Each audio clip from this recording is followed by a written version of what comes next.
Mom nuôi xị mấn, có ai bán không? Implicat, bạn mua gì? Play banh, mua bánh. Play súp, mua súp. Play ra, mua muối. Play ngọt, mua bột ngọt. Play xôm ao, mua quần áo. Play cây sư cây, mua bàn chải răng. Play ea sư cây, mua kem đánh răng. Play bột trang, mua chôm chôm. Play bột o, mua quả xoài. Play bột quậy, mua trái chanh. Play kho, mua giày. Play combo, mua khẩu trang.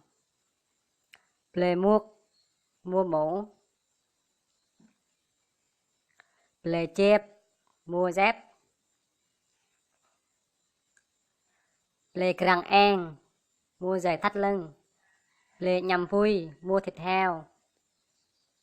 Play nhằm mua thịt bò. Play tôm, mua bao nhiêu? Play lưu hạt xét, mua ít hay nhiều? Tôm ít xị, bán bao nhiêu? Nạ này tôm, cái này bao nhiêu?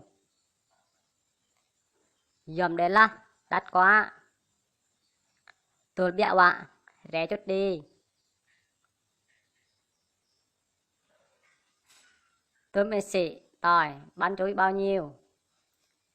Xị có họ, bán cho mình nhé. Tôm im lên lạ, mua bao nhiêu? Tôi là, rẻ quá.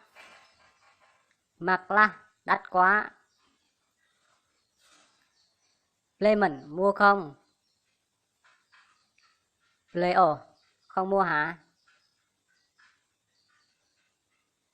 Play tả lươi, không mua thì thôi.